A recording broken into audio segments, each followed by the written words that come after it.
Good morning, everyone, and thank you for being here.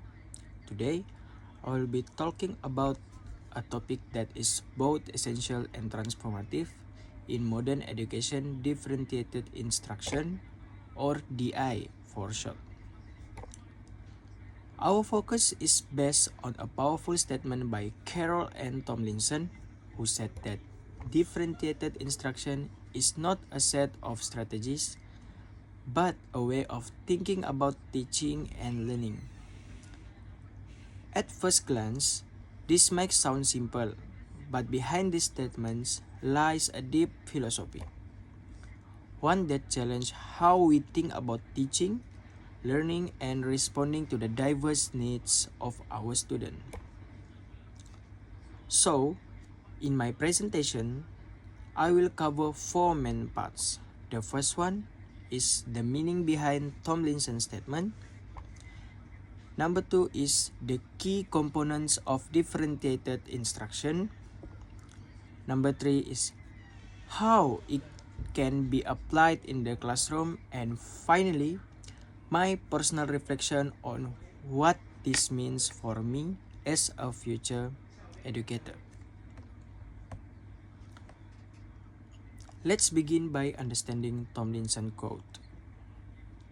When she says DI is not just a set of strategies, she means that it's not about collecting a few teaching tricks or giving different worksheets to different students. Instead, it's about adopting a mindset, one that values equity, responsiveness, and student-centered learning. Differentiated instruction doesn't mean making the work easier for some students or harder for others. Rather, it means giving each learner the right level of challenge and meaningful support, regardless of their background or ability. As Tomlinson 2014 explained, diversity in the classroom should not be seen as a problem to manage, but as an opportunity to make learning richer and more inclusive. In today's classrooms, students come from different cultural, linguistic, and socio-economic backgrounds. They are also vary in readiness, interest, and learning preference. So, the role of the teacher is not just to deliver content, but to become a designer of adaptable learning experience that respond to this difference. According to Tomlinson and her college, there are four major components that form the foundation of differentiated instruction. These are readiness, interest, learning style or preference, and learning environment. Let's go through each of them one by one. The first one is readiness. Readiness refers to a student's current level of understanding or skill in relation to a particular concept or topic. Not all students start at the same point, and that's perfectly normal. So, a teacher needs to determine each student's starting point and plan lessons that are appropriately challenging. This can be achieved through strategy like flexible grouping, scaffolding, and tiered activities. Tomlinson and Limbaugh 2010 relate this idea to Vygotsky zone of proximal development, the sweet spot where learning is neither too easy nor too hard. When teachers plan within this zone, students experience a sense of progress without frustration. It keeps them motivated and helps them grow continuously. The second component is interest. When students are interested in what they are learning, they are far more likely to engage deeply. Differentiating by interest gives students the chance to explore topics that matter to them personally. Tomlinson 2017 highlight that connecting learning to student interests increase intrinsic motivation and insight. For example, in a persuasive writing lesson, students can choose topics they care about, like animal rights, environmental issue, or school rules, while still achieving the same learning outcomes. According to Katz and Asor 2007, emotionally engaging students through interest-based learning doesn't just improve participation, it actually enhances academic performance.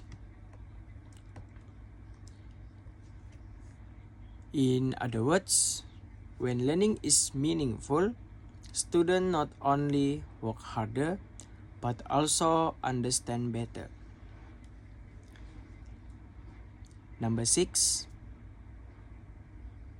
The third component is learning style, or what you might now call is learning preference.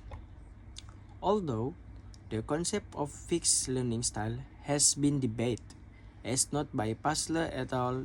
2009, the key takeaway for teachers is flexibility. We should give students multiple ways to access content and demonstrate understanding. Some students may learn better through visual, others through discussion, and some through hands-on activities.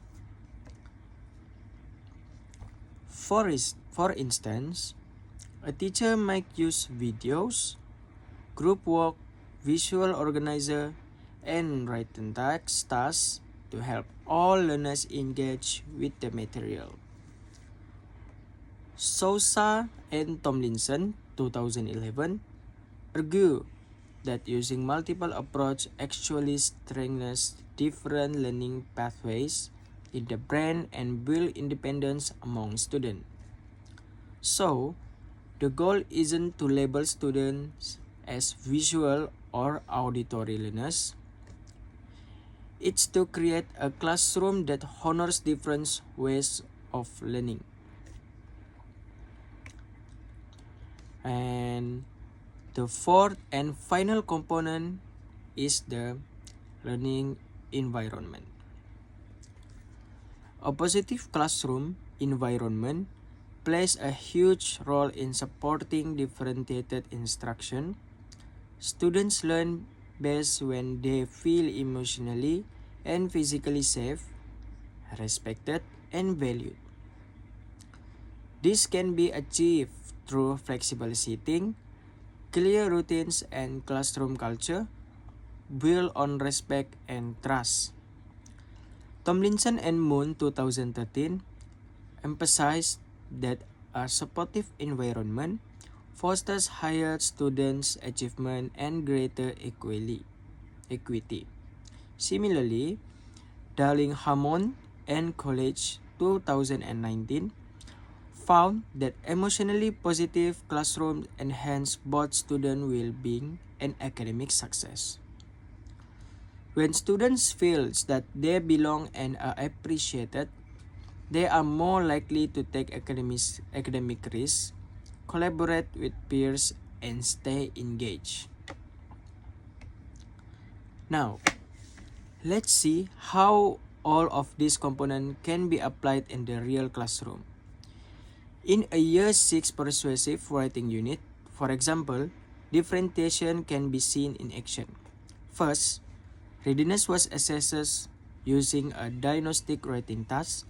Based on the result, students were grouped according to their proficiency. Some focus on improving paragraph organization, while others work on persuasive technique like emotive language. Next, differentiation by interest was applied. Students choose writing topics that matter to them, such as environmental issue or school-related debates. Then, Learning preferences were addressed by using different instructional methods. The first one is videos and model text for visual learner. Number 2 is peer discussion for social learners and graphic organizer for those who benefit from structured visual. Lastly, the learning environment was carefully arranged. The classroom had flexible seating, quiet corners for focused writing, and collaborative space for peeing editing. This example shows that differentiation is not about teaching separate lesson for every student. It's about designing one flexible learning experience that responds to student diversity.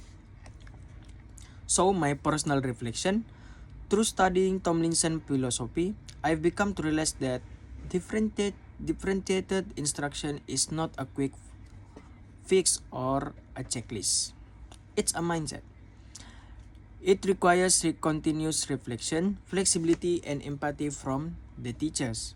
As a future educator, I aim to plan lessons that are both academically challenging and inclusive, lessons that value student voice, identity, and readiness. I also understand differentiation takes time and thoughtful planning, but I believe it's a vital step toward building non-discriminatory and equitable classroom.